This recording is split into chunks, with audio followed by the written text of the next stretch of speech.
So, Gopika, like, Yes, sir. we are Shall we kind of, start the session, sir? I Hello, think so. sir. Yes, sir. Yeah, yeah. Okay. Yeah, I'm ready. Okay, sir. We'll start right away. All the participants are requested to kindly mute your mic and turn off the video.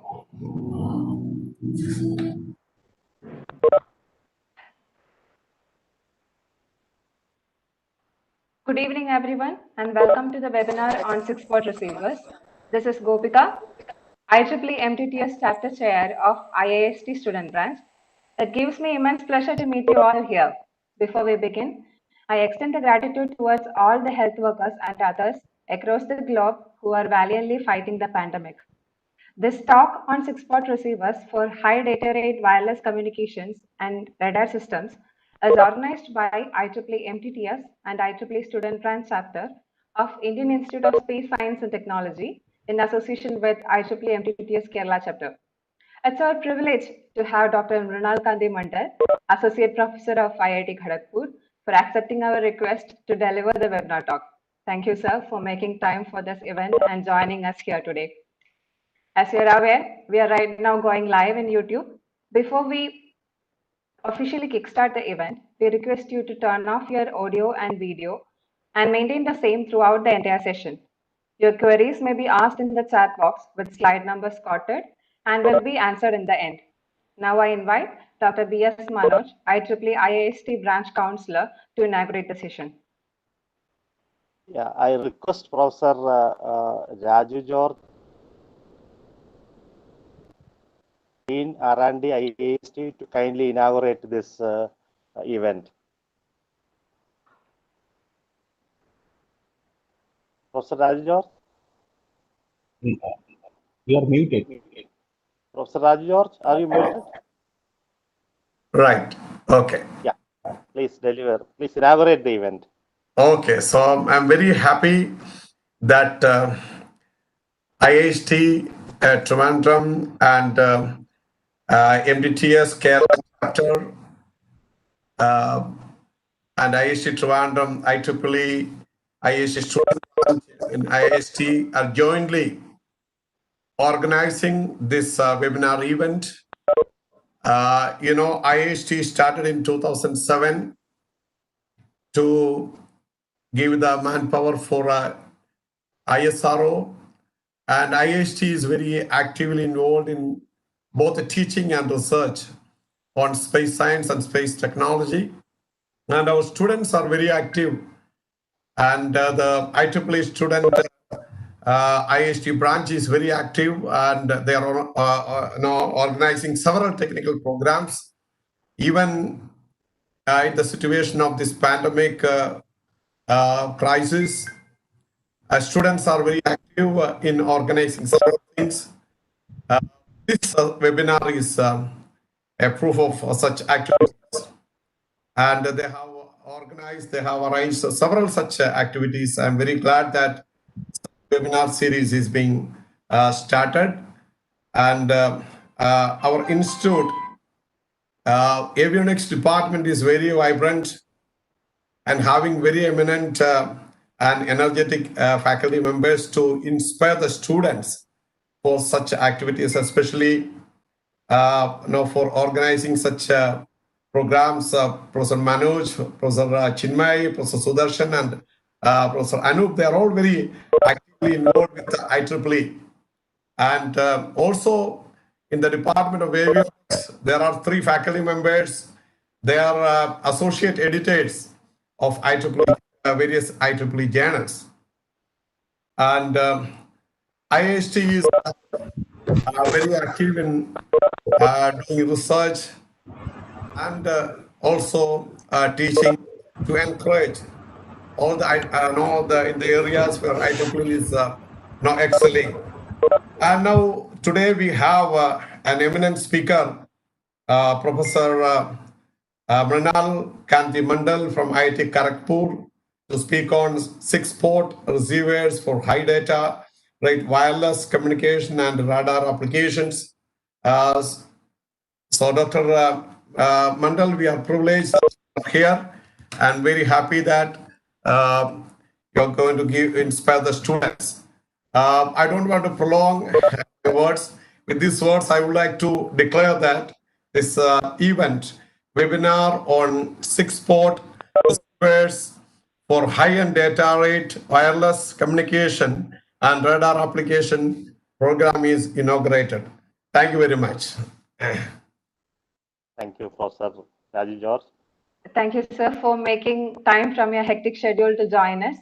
Now I invite Dr. B.S. Manoj, sir, to say a few words. Over to you, Yeah, sir. thank you, Gopika. First of all, let me thank Professor Raju George for joining this event and inaugurating this. Professor Manal Kanti Mandal, Professor Chinmay Saha, Professor Sudarshan, Professor Rajivan, and all my IEEE colleagues, Gopika, and IEEE MTT, Kerala section office bearers, IEEE MDT, and chapter office bearers, IEEE colleagues, and all the audience here. Good evening, all of you. It has been a pleasure to offer a set of presentation words to grace this occasion where Professor Manalda is about to speak about 6-port receivers for high data rate wireless communications and radar applications. Now, for the last 50, 60 decades, 50, 60 years, maybe 5, 6 decades, the one driving direction for the evolution of wireless communication networks has been, data rate or throughput.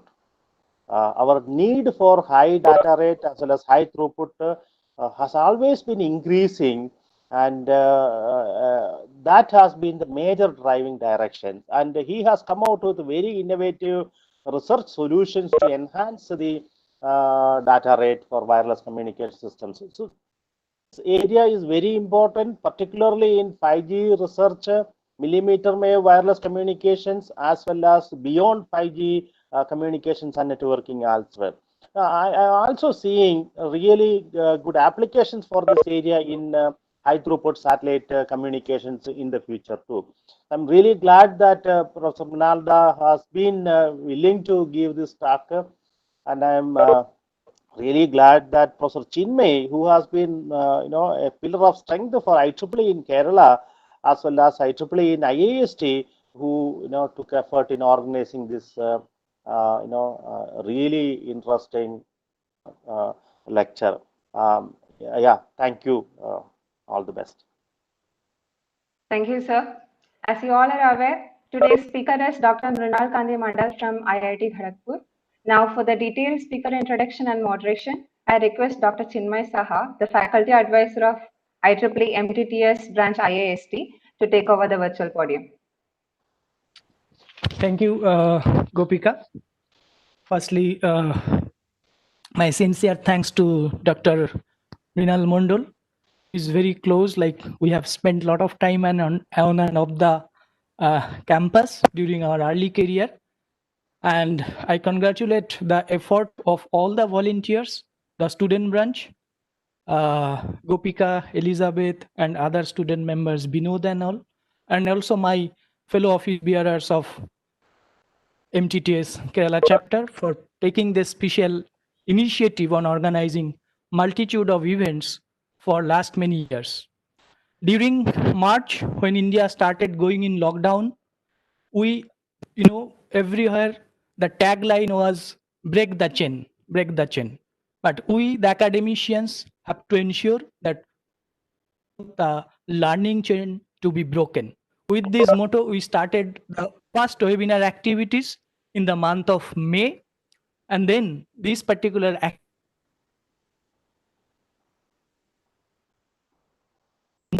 and have seen probably for last many months due to this pandemic enforced lockdown, many focused conferences of IEEE, Antenna Propagation Society, Microwave Theory Technique Society, and so on and so forth.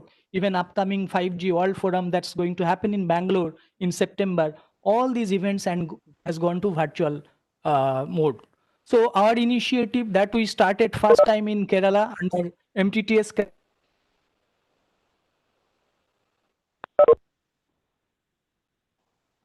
has come forward to take this particular initiative forward. And as you have seen for last couple of months and so, there are many different virtual events, and then this type of webinars being conducted.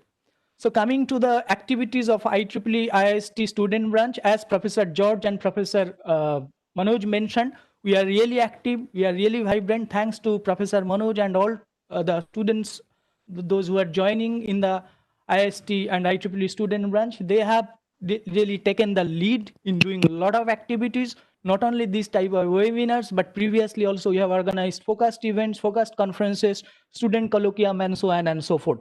I won't take much time, just I'll add one more, a couple of sentences or so. Microwave Theory and Techniques Society, which as you know is very closely related with Antenna Propagation Society, is a separate society chapter in Kerala.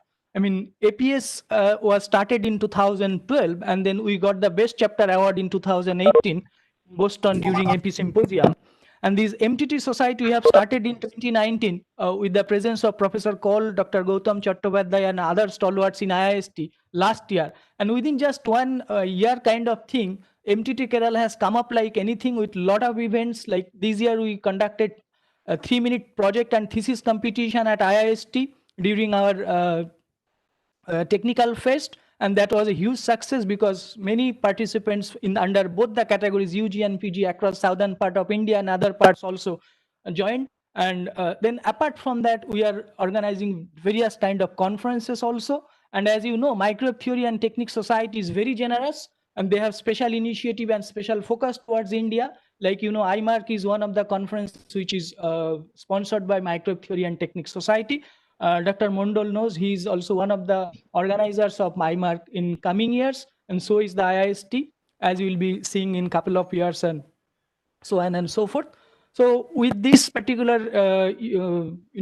basic information, I mean, some statistics regarding the Microwave Theory and Technique Society, and also mentioning the fact that IEEE Kerala section is one of the most vibrant section, largest section across the globe. We are always within the top 10, and because of the various support from society, and of course because of supports, I mean enthusiasm, encouragement from our management, director IIST, register IIST, dean research, dean student activities, we have been really blessed. And because of visits of various stalwarts in various areas, starting from ISRO scientists and all, we have been able to do a lot of activities, and this is one of them. And just the last message that it is not the standalone event. As we started in the month of May, this is probably 7th or 8th event, and this is going to be continued. We will come up with better events and more number of focused webinars also. With this, I conclude my talk, and it is my now pleasure to introduce the speaker,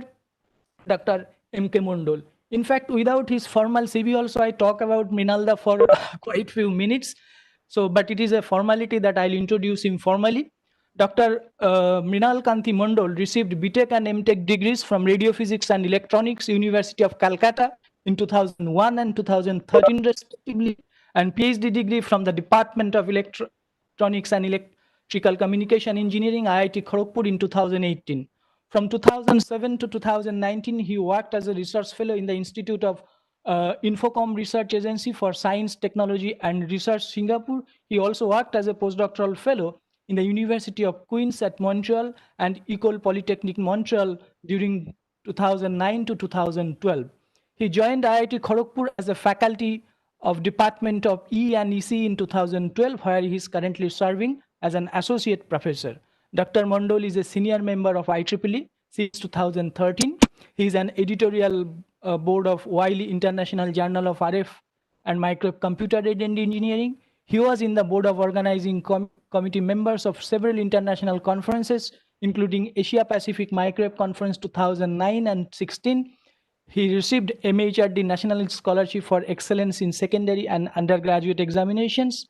He has authored or co-authored over 100 journal and conference papers, including 35 in different IEEE journals with H index greater than or equal to 21, and applied for 12 patents in the domain of microwave and millimeter wave circuits.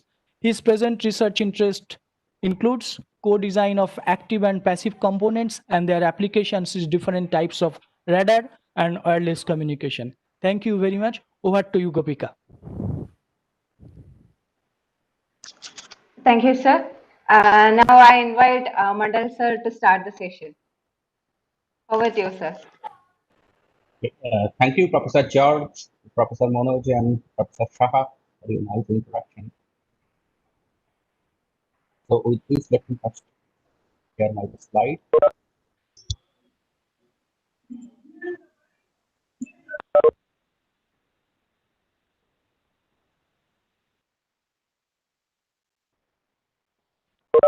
Is it? Can you see Yes, my sir. screen? Yes, sir. Yes, Okay. sir. Yes, sir. Visible, it's visible. Yes, So it very is. good evening to all of you.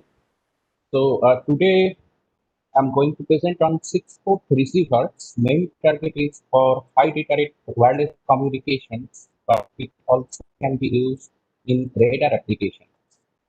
So originally 6-port receiver, it was based on a 6-port network, and that 6-port network first was published in 1972. So for many of you, it might be a new topic. You know about super heterodyne receiver or homodyne receiver. So in this receiver, mostly we use passive components.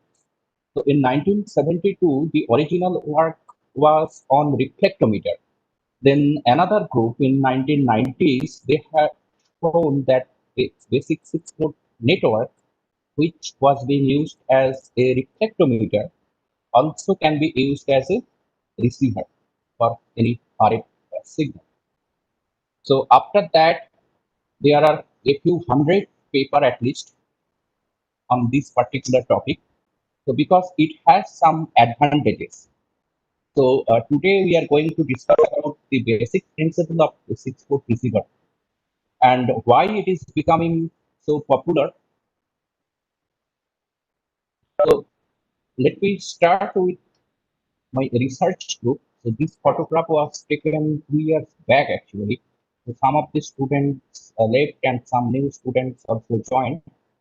So it includes all of my PhD, master degree, as well as BTech students.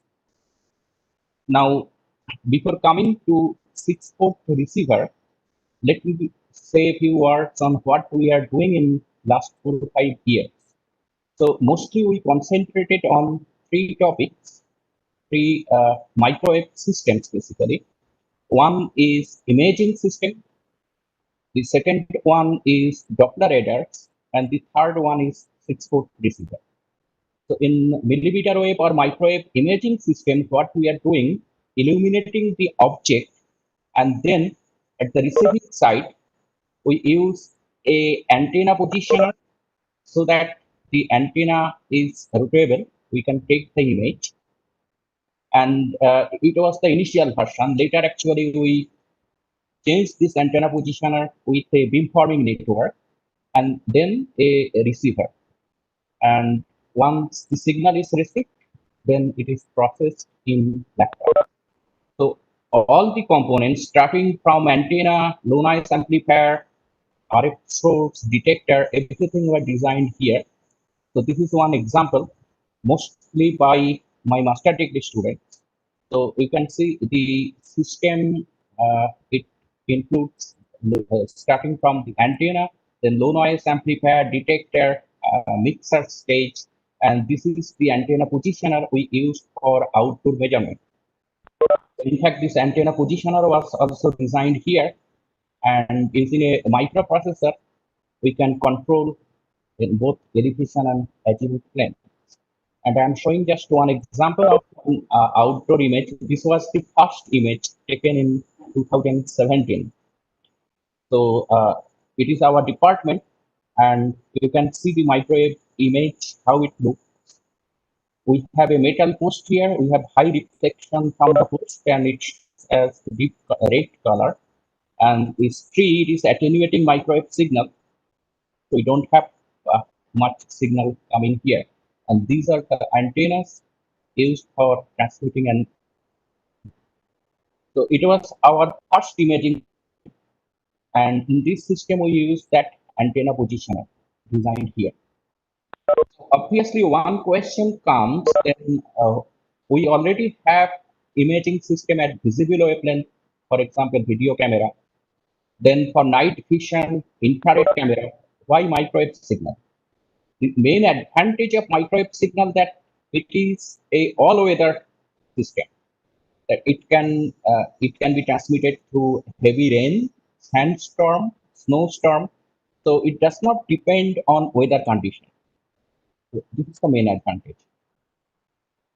Then the second one, actually this year mostly we are spending on Doppler radars. Types of frequency modulated continuous wave radars. Here showing two examples, only the RF part in 24 gigahertz band, the second one at 2.4 gigahertz band.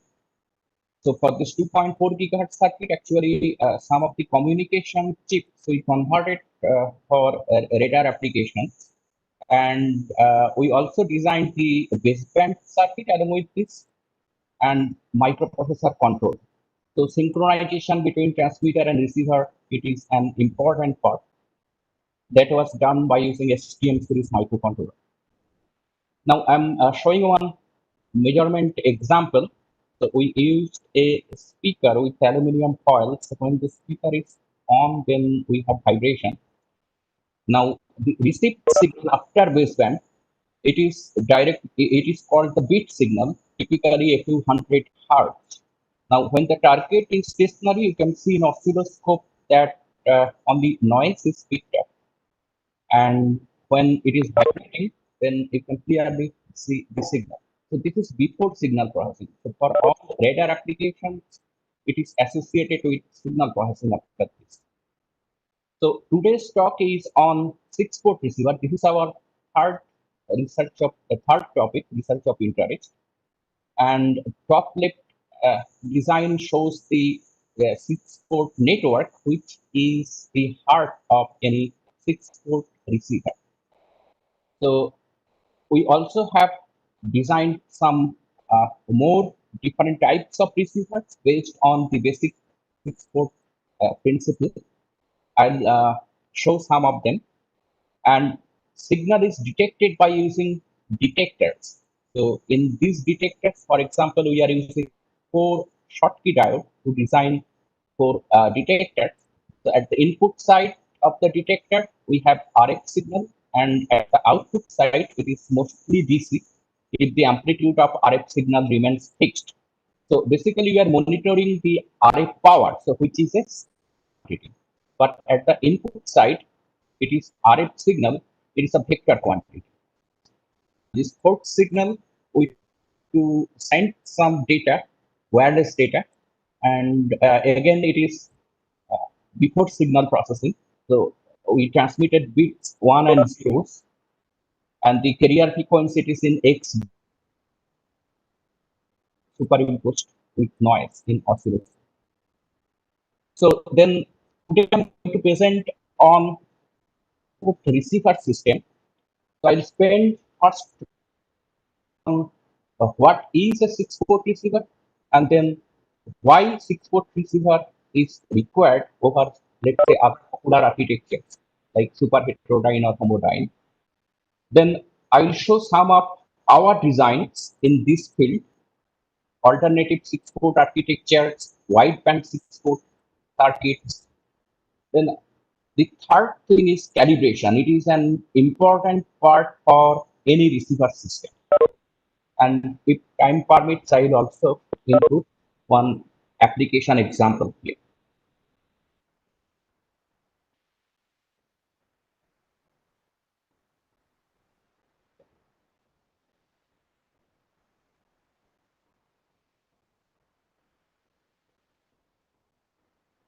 Before coming to 6-port receiver directly, let me spend a few minutes on digital communication. So we are, I came to know that many of you are from undergraduate students. So then it will be beneficial for you if I first explain the requirement.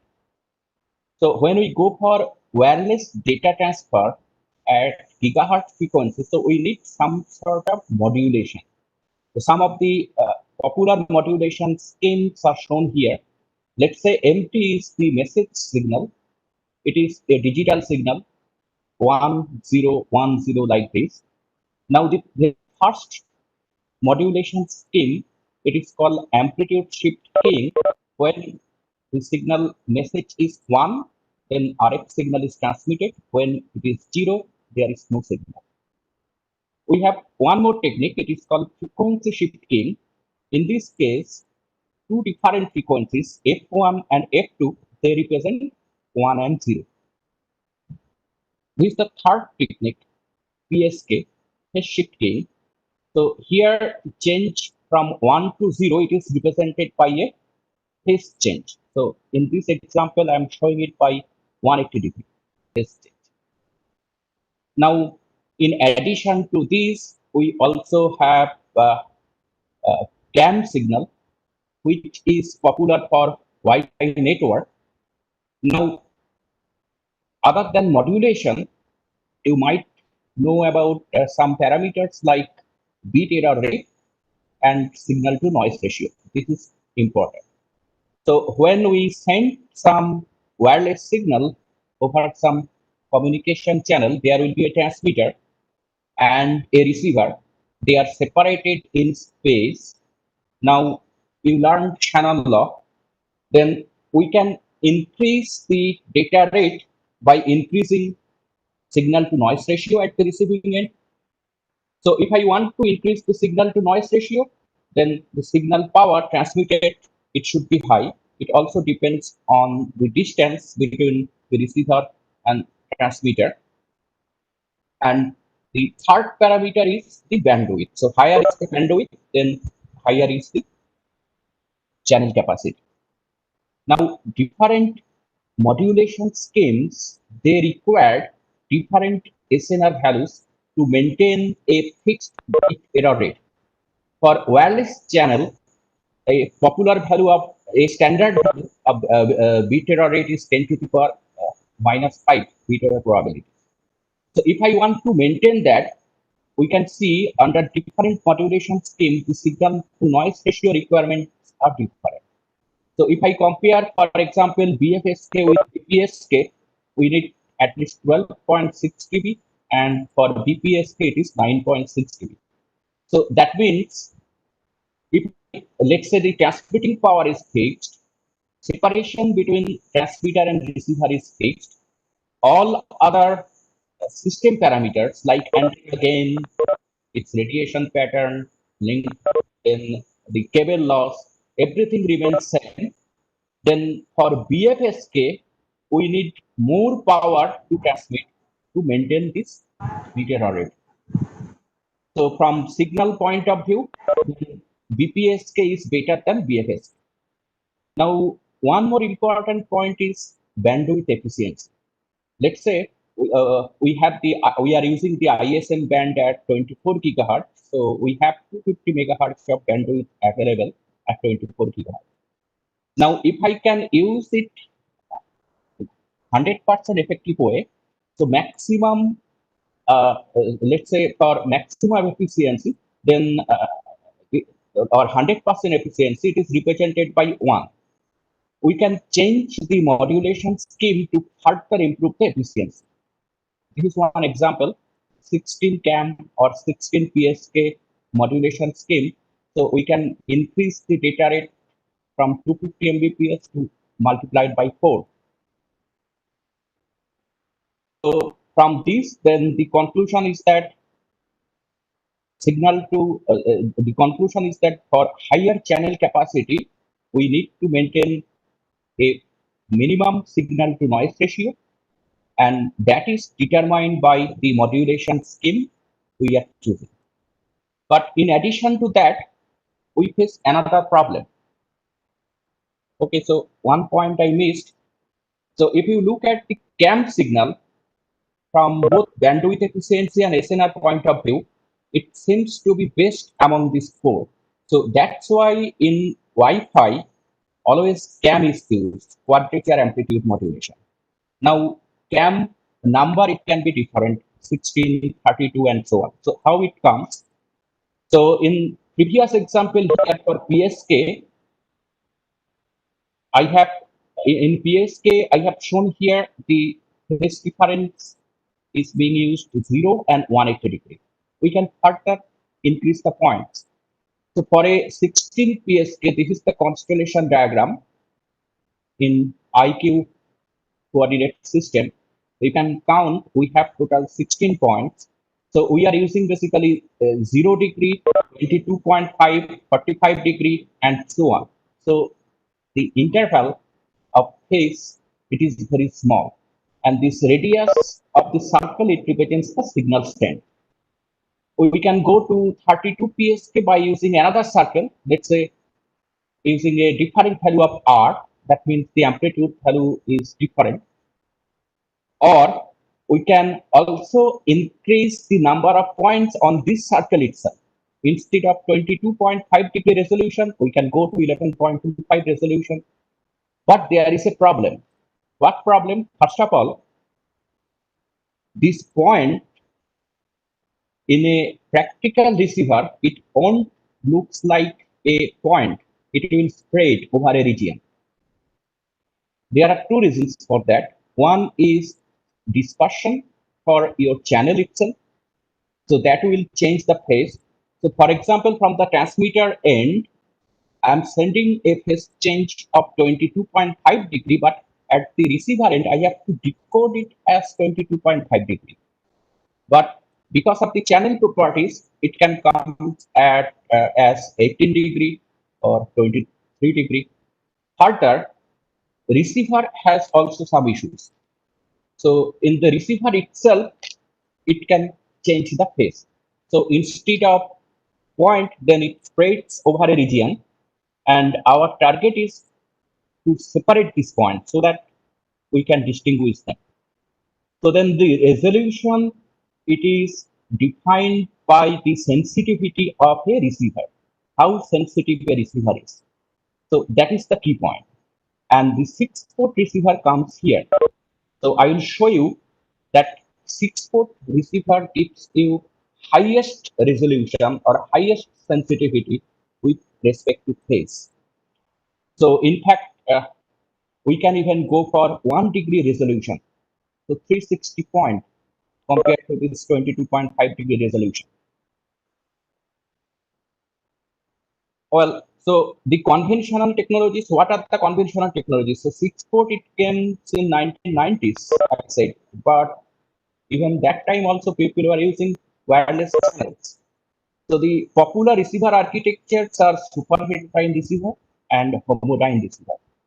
So in a super heterodyne receiver, if you follow the antenna, receiving antenna, then low bandpass filter, low noise amplifier. Now a power divider divides it into two channels, and now after passing through a bandpass filter in the mixer, these signals is multiplied with a local oscillator signal. So local oscillator, it is a stabilized RF source. It can be written as ARF cos omega RF T. Now we have to recover both information along x-axis and along y-axis, because the incoming RF signal, it is a vector signal. It has both amplitude and phase, and phase information is required for CAM. So we need to decode that phase. So for that, then we need two observation points. So that's why it is denoted by I channel, in phase channel, and quadrature phase channel or Q channel. So in mixer, this incoming RF signal, it is multiplied with the local oscillator signal. So the first one, it is multiplied, if it is multiplied with cos omega LOT, in the second one, it is multiplied with sin omega LOT to recover the quadrature phase signal. But it has a problem that it uses too many components. So for this example, I'm showing here 1, 2, 3, 4, 5 bandpass filters.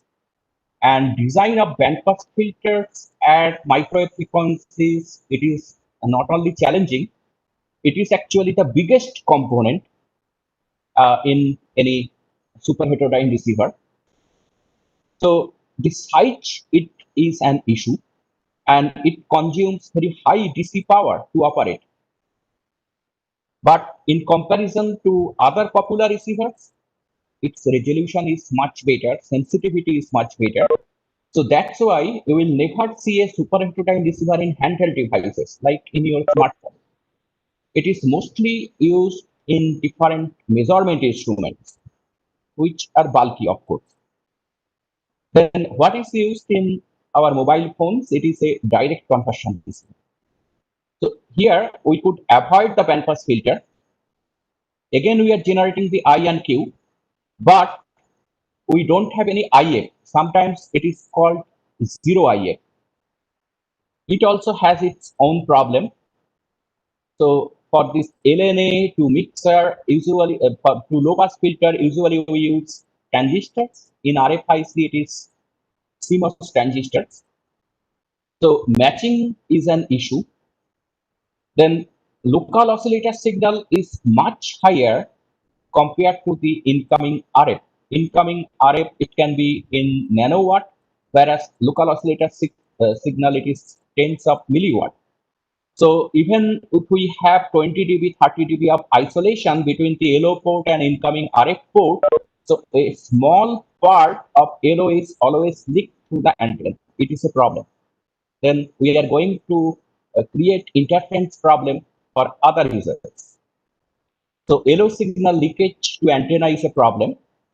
And the second problem is that it can come back to the RF path from this LO, or it can be from a second user, and then these two same signal, they are mixed or multiplied in time domain, then we have a DC output. So DC offset is a problem. In fact, in our FMCW receiver system, since the bit signal is very small, just tens of hertz to a few hundred hertz, we had to use a direct conversion receiver architecture, and we faced this problem. So for the baseband side, after amplification, after mixing, then amplification, what we saw that the desired part of the signal, it is just a few millivolt, and it is superimposed with a very high DC offset, like 1.2, 1.3 volt. So we had to use further electronics to isolate that a few millivolt signal from that DC offset.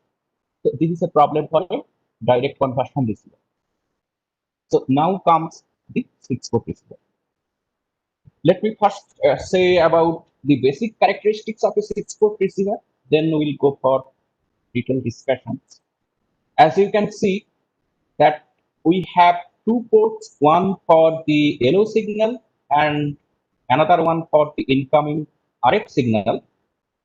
So these are the two input ports and four output ports. So where we use detector diode, which essentially works in this square region. So incoming signal to detector diode, it is the RF signal, and the output is a DC voltage if amplitude of RF is fixed. If we have the amplitude variation of RF, then accordingly the output of detector will also vary. So as written here, it is a completely passive technology. Inside this network, we don't have any single active component. We don't need any DC bias. In fact, detector also, we can design passive detector. So that does not require any DC bias. So we actually designed one completely passive receiver. I will show you. So this is the greatest advantage, that it is all passive. It does not require any DC. And since it is all passive, so with time, for active devices, actually the parameters, it changes. For passive components, more or less it remains same. Then linearity or dynamic range of passive components is much higher compared to active components like mixer. Now, let me justify why we need four output ports to measure the incoming RF signal. So RF signal, it is a vector signal. It has some amplitude and some phase. In a receiver technology, when we speak about phase, this phase is always defined with respect to LO, local oscillator. Anyway, so in the detector, we are actually measuring power. It is a scalar quantity. So straightforward, then to recover a vector signal, I need at least two observation points, one for the amplitude, one for the phase. Now we have one more problem. So let's say the incoming signal, it is of the form of A plus JB, or it can be also A minus JB, or in exponential form, A e to the power plus J phi or minus J phi. But if I take square of this when when calculating power, it provides me the same signal. So I can't differentiate between plus and minus. So I need then another observation point. So that's why I need at least 3 observation points. Then why fourth one? Consider a sinusoidal wave, 0 to 180 degree. After 180 degree, again the same thing is repeating, 180 to 360. So now if I just measure the power, I can't say it is 45 degree or 180 plus 45 degree. So that's why we need altogether 4 observation points. So as I said previously, that it does not use any mixer. So for super heterodyne or for homodyne receiver, mixer is the component which does frequency translation from gigahertz to megahertz, from megahertz to kilohertz. But here then how that part is achieved, it is actually done by the detector, which is used as in the square law region. Then inside the passive network, what we do simple vector addition of this RF and LO signal. So this is the basic difference. In a super heterodyne or direct conversion receiver, it is multiplication between RF signal and LO signal in time domain. And for a 6-port receiver, it is vector addition of LO and RF signal using passive components. Now, we have to create 4 independent observation points. So you can see I represented a conceptual 6-port coupler here, RF input port, and this is the LO input port. And the output side, port 1 to port 4, it is connected to detectors, which I represented here by squared. And at the output side of the detectors, we have low frequency signal and the high frequency signal. High frequency signals are undesired signal. We can simply neglect them by using low pass filter. And their addition will directly give me I channel signal and Q channel signal. We don't need any other signal processing.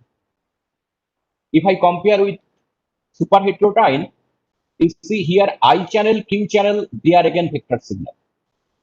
Anyway, so now for 4 independent equations, then what or how the architecture it should look. So one thing we can do, as I said, we will be using vector addition, then the symbol is, it is represented by plus. So LO can be shifted by 90 degree phase, and at each step we can add it with the RF. So incoming incoming RF signal is divided into 4 parts. LO also divided into 4 parts. So the first one, it is in the same phase. Then for the second one, RF remains in the same phase, but LO is shifted by 90 degree, then it is added. Then for the third one, it is shifted by altogether 180 degree, then added, then 270 degree, then added. So that's how we have 4 independent observation points. So it is not necessary that we have to shift only the LO. We can do similar treatment with RF and we can keep the LO fixed. But since RF signal, incoming RF signal, it is very low in microwatt or nanowatt range, usually we prefer to do it with the local oscillator signal. So now we know mathematically what are the basic characteristics we need for this 6-port network. And from these actually, we can predict what should be the scattering matrix for this 6-port network. So that matrix we have to realize by using some conventional components. Now, before that, since many of you are undergraduate students, just to show how the S parameters are written, let us consider a simple Wilkinson power divider. Sorry. So P1 is the input port, then RF signal is divided into two parts, two equal parts, and they are available at port 2 and port 3. They are the output port. So since P1 to P2 and P1 to P3, we have the same path length. So phase difference between 2 and 3 is 0. Now, for a conventional Wilkinson power divider, this is actually a wideband Wilkinson power divider using 3 stages. For conventional one, we use a one-stage power divider, one-stage arc, which is of length 90 degrees. Now, in S parameter form, we consider signal amplitude.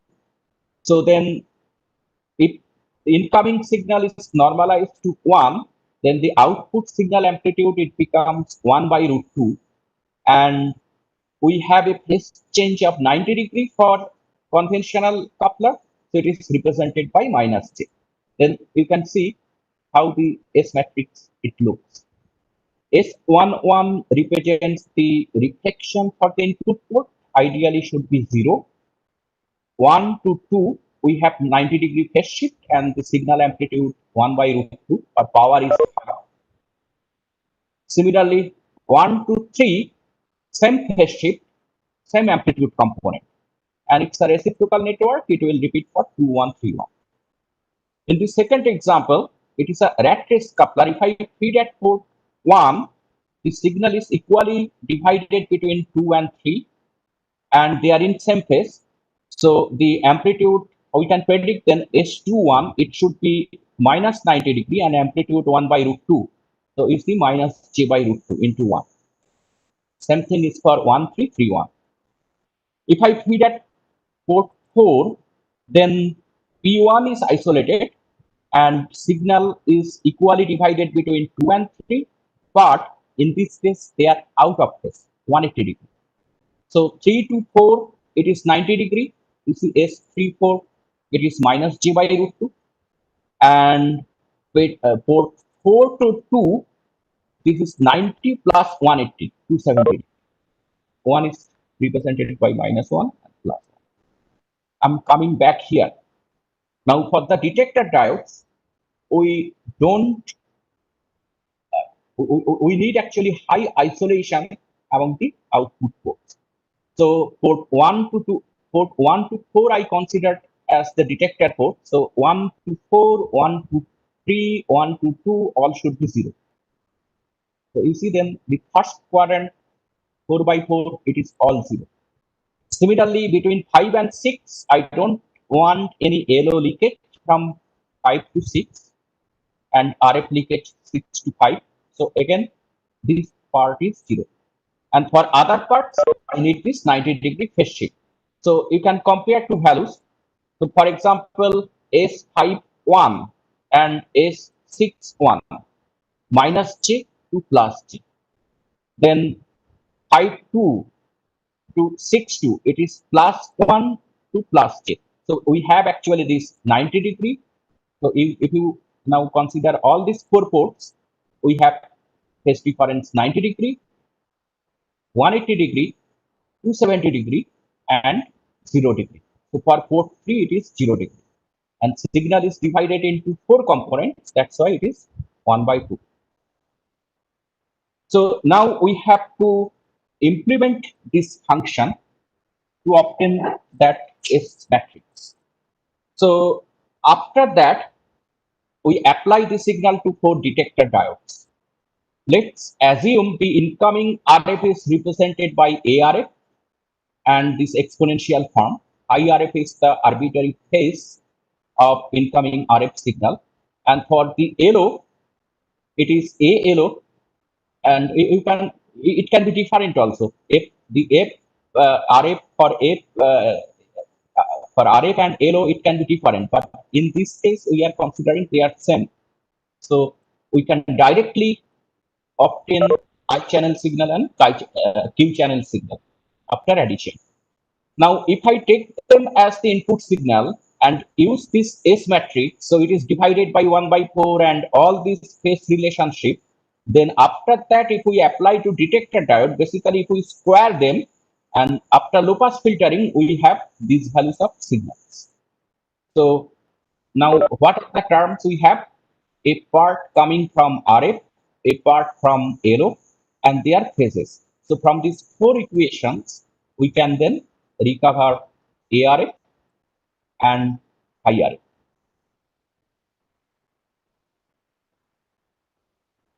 So this is the conventional implementation. So there are actually many papers on the implementation, and this conventional 6-port coupler using 3 branch line coupler and 1 Wilkinson power divider. It came in 1990s. Before that, many authors tried different techniques, and finally, once this circuit is available, everyone started using this circuit. In fact, top right side, I'm showing our first 6-port network. It is the conventional one. You can see the register is connected here, one in SMD form. It is actually the Wilkinson power divider, and we have 3 branch line coupler. So one advantage of this, that branch line coupler, it provides isolation between the output ports automatically. We don't have to do anything else. These 2 input ports are also, they are isolated. Now, if I consider the RF signal, so RF signal, it's shown in blue, it's coming to BLC. If my mouse is visible, then you can see here. So the first part, it is divided into 2 components, so it should be 1/√2, the RF signal. And for this one, it is 90-degree phase shift. For this one, it is 180-degree phase shift. And if I just follow the arrow, it's coming to second PLC. So remember 90-degree, then for this one, another 90. So it is 180-degree, and 1/√2 becomes half. So we have minus 0.5 RF. Similarly, you can calculate for all other ports, the component coming from LO and the component coming from RF. So using the S parameters relation also, you have the same thing. And we actually implemented the S matrix here using 3 branch line coupler and 1 power divider. This is the conventional structure. So next, actually, we were trying that how bandwidth of this coupler can be improved. Because if I go back to the 6-port coupler itself, low noise amplifier, it can be wideband. Detector also, we can make them wideband. Then bandwidth of a 6-port coupler determines my channel capacity. So for a conventional coupler, effective bandwidth is 7.1%.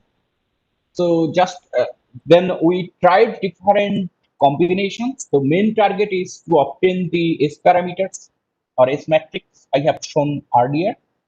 Now we tried different topologies, and what we found, instead of branch line coupler, if we use this topology using 2 power dividers and 2 rat race coupler, it provides me highest bandwidth. So I'm comparing the bandwidth here. So first, how I define the bandwidth. Let's say the matching for all the ports should be at least 20 dB. Isolation also 20 dB or more.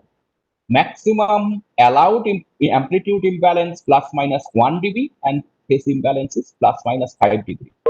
So you see, I was speaking about phase resolution. So it is already assuming here that phase imbalance is plus minus 5 degrees. So if I don't do any calibration, then if the phase falls within this range 0 to 10 degree, we can't separate. We can't go beyond 10 degree for phase resolution. But for a passive coupler, once the circuit is fabricated, if we can calibrate it properly, then once fabricated, after that, this phase relationship won't be changed. So if let's say there is a phase error of 3 degree, that will remain today, even after 1 month. So, but I have to find out that exact error. That is called the calibration.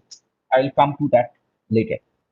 Anyway, so with this, we see that the effective bandwidth of a conventional coupler is just 7.1%, and we could improve it more than 200% to 16.7% for this topology 4 using two power dividers, two rat race couplers, and one 90-degree phase shift. 90-degree phase shifter in passive technology, it can be easily achieved. So here is the fabricated example. This is not for single stage, double stage. So next we tried actually double stage couplers, and what we see,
hello, can you hear me?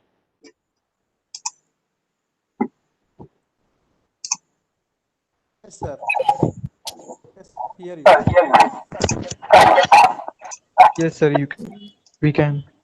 Oh, okay, okay. So actually, there was suddenly a network issue here. No problem, sir. Yeah. So I was discussing about a stage design using the rat race coupler, and here we have improved the bandwidth to 32.3%, but it was not enough for our applications. Actually, we were trying to cover the whole X band. So finally, we again look back to the branch line coupler. Branch line coupler, it has the highest phase bandwidth. We tried to utilize that, and this is not a traditional two-stage branch line coupler. This is a new design with which we could actually cover the whole X-band, 8 to 12 gigahertz. And this is the fabricated 6-port receiver using this new branch line coupler. And it gave us a major effective bandwidth more than 47%. Okay, I don't think I have a long time. So I'm trying to finish in 10 to 15 minutes. So these are the measurement response. So I'm just skipping for now. Okay, next part, important issue is calibration.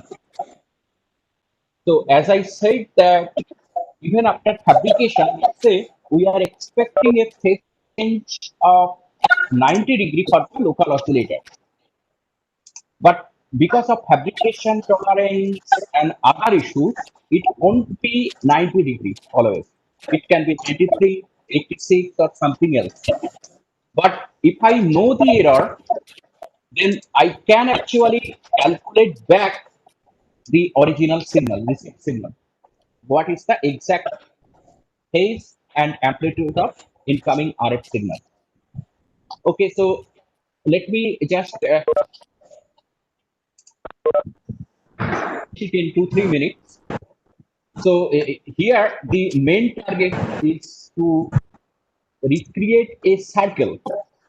So there are actually dozens of papers on calibration. So all of them, what is the basic target I can explain with the help of this circle actually.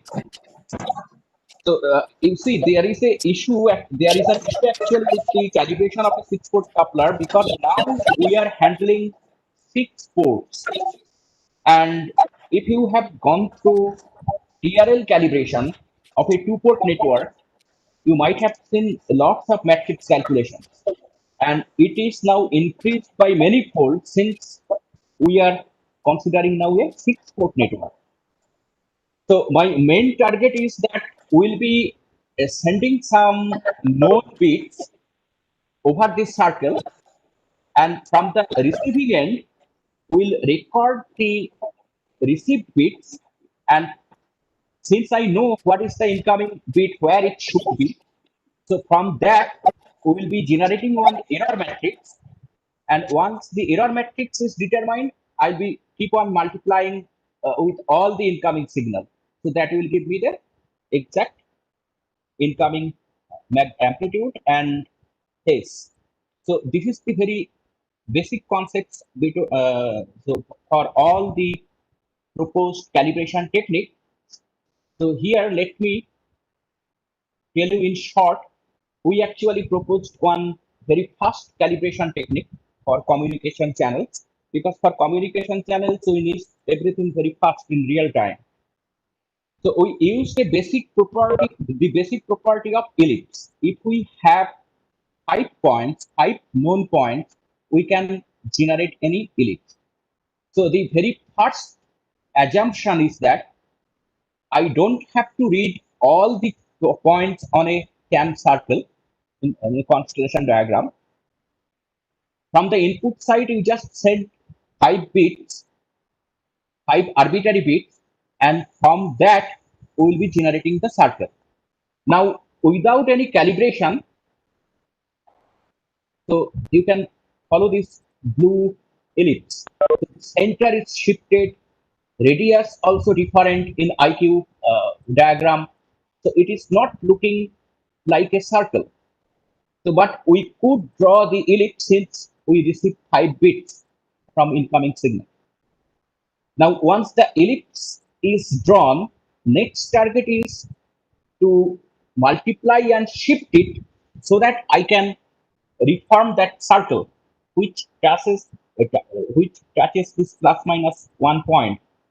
So mathematical steps, I'm not going through it. So we have already a paper on it, and finally this circle is generated from these 5 points. Since I know what are the transmitted 5 bit points. So next, I'm going to one application example. So since for the 6-port receiver, we can use passive detectors. So for passive detectors, we don't need any DC power. For the 6-port network itself, it's a completely passive design. We don't need any DC power. So then the only component that consumes power is the low noise amplifier, and after low pass filtering, we also need some low frequency amplifiers. These are the components. So if we can remove them, then other than that, we also have to generate local oscillator. So can we also remove local oscillator? And can we design a completely passive receiver architecture? So we can. What is the purpose of local oscillator? It was being used as a reference signal, which is time shifted or phase shifted 3 times and then added to the incoming RF. So basically, we have to obtain 4 independent equations or 4 observation points. So if that is considering this is the logic, we modified the structure as shown here. So the incoming signal, it is divided into 2 parts. One part is directly fed to the RF input point, and the second part, it travels through a delay unit. It is a phase or time delay unit, and this delay, we have to maintain some relationship. I'm coming to that later. So if we can maintain that relationship, so mathematically and also experimentally, we have shown that we don't need the local oscillator also. So it becomes a complete passive architecture which does not require any sort of power or operation. Well, so now if the bandwidth of the 6-port network or the 6-port receiver as a whole is given, let's say it's varying from F1 to F2, then we have to maintain a phase relationship that over this F1 to F2 has to change by 180 degree for maximum resolution. So from that, we obtain a relationship for the transmission coefficient for the phase delay unit. It's given by this, and we have designed a phase delay unit. It's shown here. So along with the 6-port receiver I have shown earlier, it was used. And for the output, if we vary the input power, this is the characteristics of each detector diode, and we transmit a signal, a trend of 1 and 0 in the X band, and this is the received signal. So we could do it over just few meters. Now there is one issue actually here. The issue is that since we are not using any sort of DC power, then the problem is with the signal to noise ratio. We are not amplifying the incoming signal. So it is limited by the SNR, and to maintain the SNR, we have to transmit very high power. In fact, for our receiver, passive receiver system, what we saw that without any amplifier, it can work till minus 13 dBm of input power. That is quite high, minus 13 dBm at this input point. It is quite high. Anyway, it is an alternative technology. In any case, if we don't have the option to use a DC power source, then we can use it. We filed one patent last year on this. Well, so in short, then the conclusion is that among all the available receiver architectures, even with respect to super heterodyne receiver, 6-port receiver provides the best phase accuracy. So we could measure till 0.3, 0.4 degree. Even some authors, they are claiming they could go beyond 0.1 degree. Phase error less than 0.1 degree at very high millimeter wave frequency. 94, even 220 gigahertz frequency range. Well, there is an issue why the 6 port receiver is not so popular at low frequencies. The main thing is the passive network. Since in the passive networks we are using so many components, they will become bigger at lower frequencies. So that's why it is becoming popular at millimeter wave frequencies. I have also shown a few techniques on wideband 6-port networks and a passive 6-port network as an application example. Also a simple method to calibrate a 6-port receiver.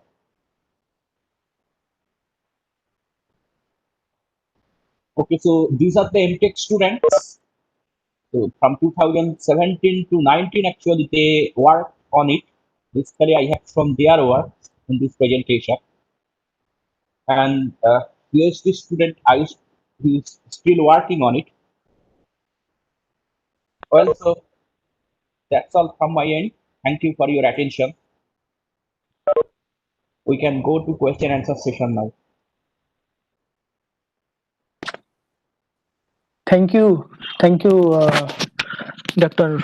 Mandal, for excellent deliberation. You're welcome. I mean, I really liked the way you covered the entire horizon, and you also explained the basic things and used the basics for explaining the advanced concepts. And other point, like which I liked and appreciate a lot, is this is based on the experimental work, and moreover you have taken it forward from different batches of students, because you mentioned 2017 batch and then previously also, and so many patent also you have filed. That is really you know encouraging and something that all of us should try to learn also from you. Yeah, so Professor Manoj is also there, I see. So Professor Manoj, you have some query, anything, or you want to comment?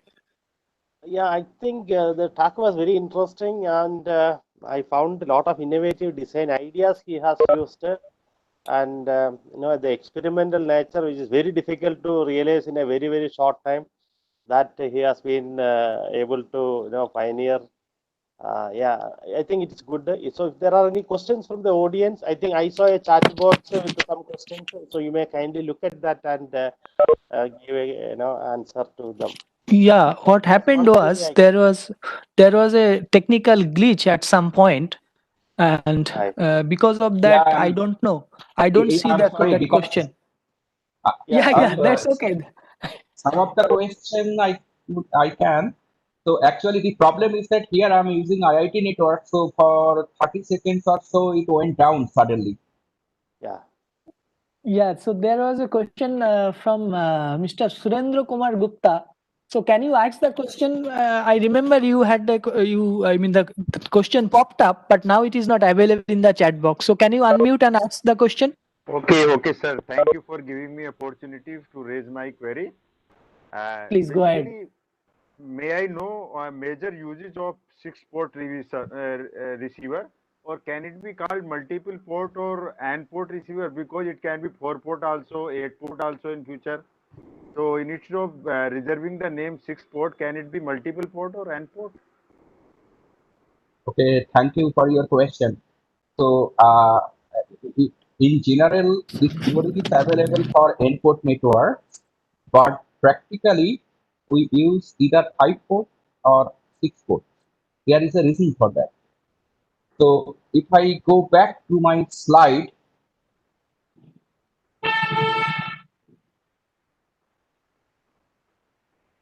let me present. Yeah.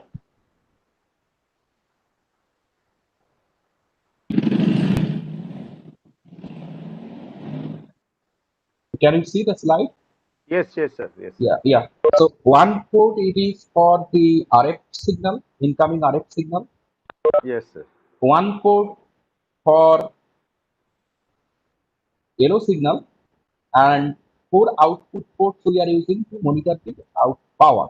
Sir, So I think आपका for screen sir फिर से disrupt हो गया है, please. At least at my end, maybe to others. It is not showing on. Yes, Yeah, it is back. it is okay now again. Okay, fine, sir. Okay. Okay. So in WebEx, that means okay. Anyway, so now using the detector diodes, I am measuring the power, which is a scalar quantity, and I want to recover a vector signal, both amplitude and phase of the incoming RF signal. So this is a problem.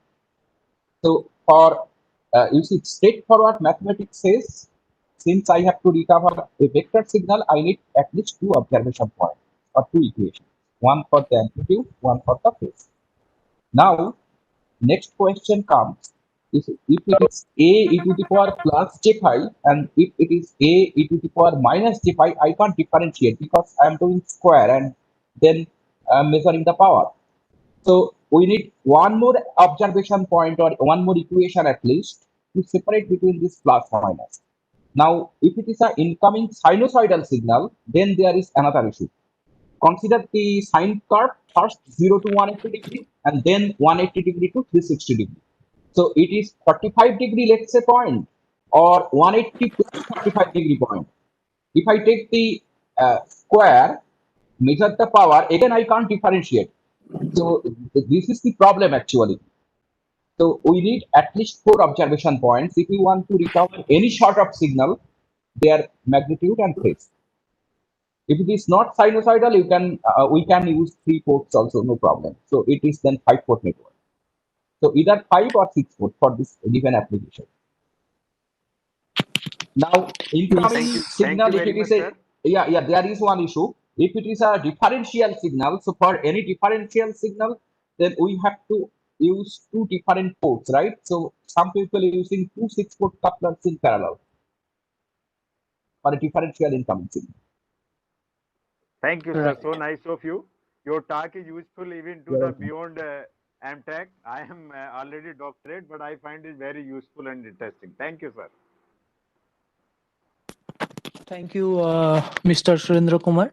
So there is one query from someone in the chat box. So the question is, how much data rate can receive using these receivers? So the question is, he's asking regarding the data rate that this receiver can handle, probably that type of question.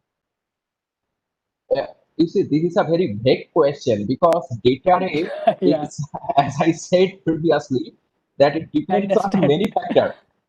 It Yeah. depends on bandwidth and mostly Yes. the SNR and also modulation scheme.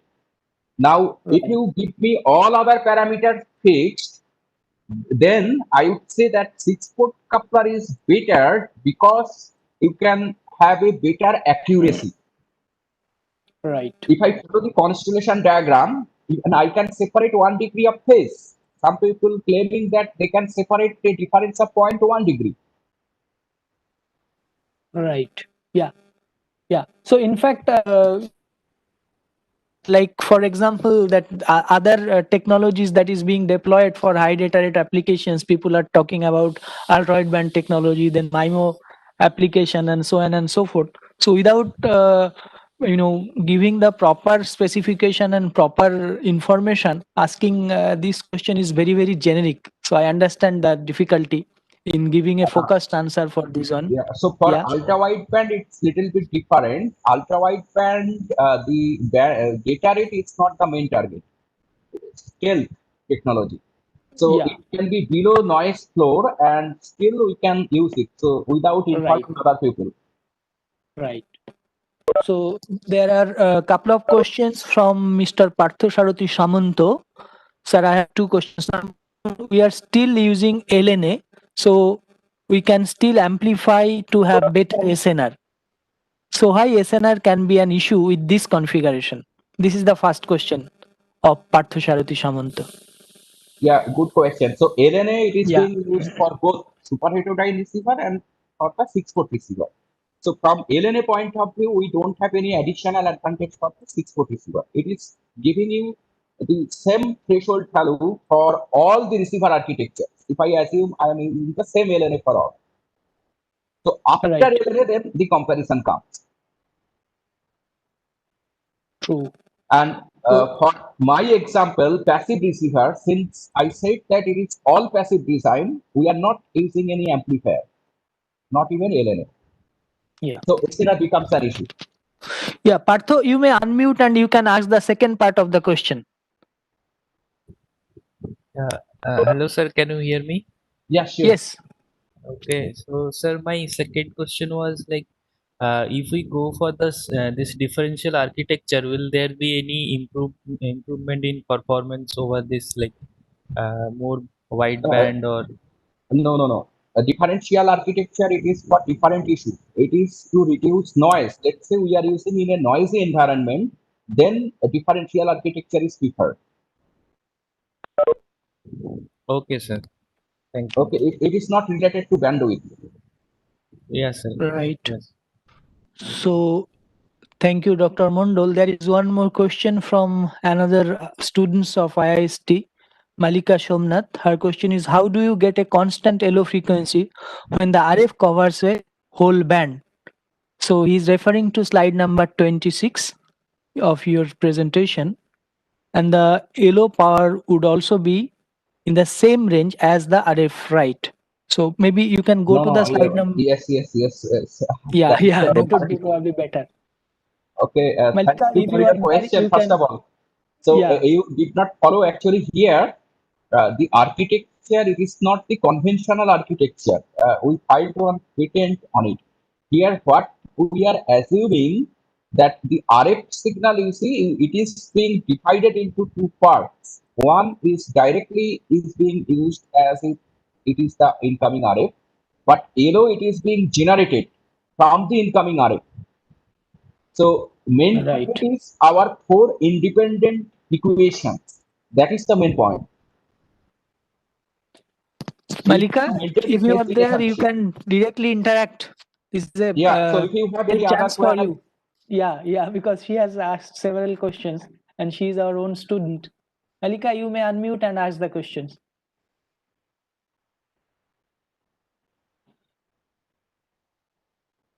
Okay, there might be some issues, audio or some other kind of issues. Yeah. So any other one having any queries, or you want to interact with the speaker on technical notes?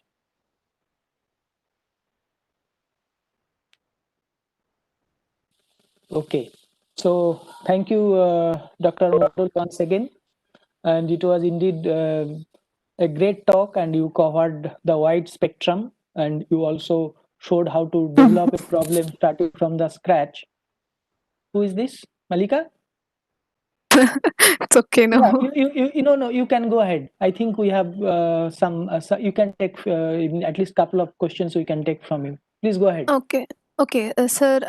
The question was regarding how the LO power was generated from the power divider, and once like the RF would cover the whole K band in this situation. So LO is a constant frequency, right? So how that is generated from the incoming RF signal was the issue. yes, you are true for a conventional 6-port receiver. This is the configuration of a conventional 6-port receiver. So LO remains fixed and RF it can change. Okay. Right, according to modulation. Yes. But in this example, what I am showing, it is a new architecture. Okay. Here, a part of RF itself is being used as the local oscillator. Oh, okay, I see. It's not the conventional LO. No. So the power will not be an issue here, since Power is an issue. That's why I said that SNR is very much limited. So we could measure till minus 13 dBm of input power. We could not go beyond that because we are not using any amplifier at the input side. And LO also it pump up the signal for the detector. So in other way, we can go further down for RF signal if LO is high. Okay. Thank you, sir. Okay. So with this, we are at the fag end of this particular webinar. May I request Professor Manoj to say some concluding remarks, and then Ms. Gopika will offer the formal vote of thanks. Professor Mandal, this was a wonderful talk, and I think you have covered it very well. So you structured it very well and effectively communicated. And for IEEE student branch at IAST as well as IEEE MTTS Kerala chapter, this was an excellent opportunity for our membership to interact with you. We're very thankful to you for delivering this lecture. Thank you. You're most welcome. Thank you, Professor Manoj. Over to you, Gopika. Thank you, sir. Thank you, sir, for the interesting talk and for sharing the research directions of your group. I hope the talk motivates the participants to analyze and explore the features of six-port receiver architecture. Thank you once again for joining with us and delivering this amazing lecture, sir. I extend my sincere gratitude to Dr. Raju, sir, Dean R&D of IIST, and Dr. B.S. Manoj, IEEE IIST Branch Counselor, for joining us in this event. This event wouldn't be possible without IEEE MTTS Student Chapter Faculty Advisor, Dr. Chinmay Saha. He has given us the wholehearted support and guidance throughout the event, as always. Thank you, sir. For making this event possible, we had huge support from the chapter chairs of various MTTS chapters.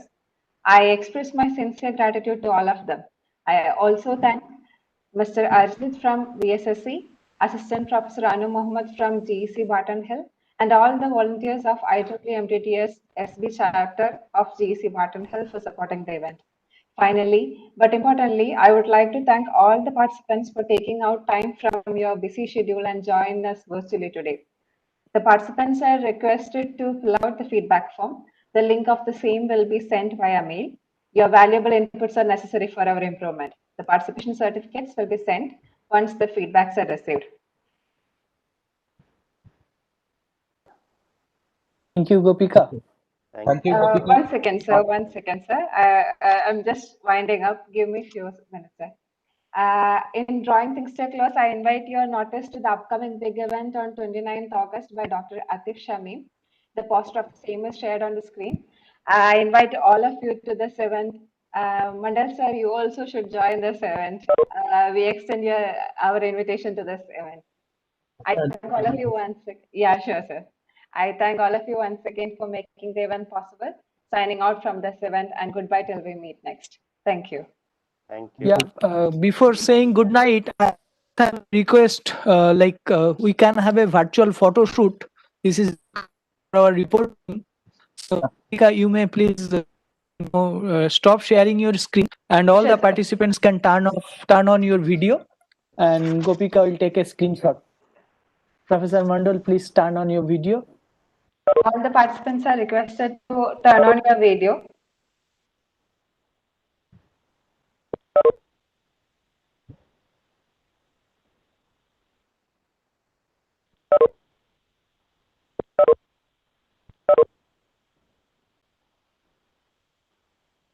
Adjust your position also properly so that you are, at least your top part is fully visible, not truncated. Right. Yeah. Okay. I think this will do. Please, Done. please, smiling. Thank you so much. Thank you so much for joining tonight. Okay, thank you. Thank you. Professor Chinmay. Yeah. Yeah, thank you. Thank you, Thank you, Professor Professor Mandal, Mandal. Professor Manoj. Thank you, Gopika. Thank you all. Okay, Good night. thank you all. Good night. Bye. Good night. Yeah.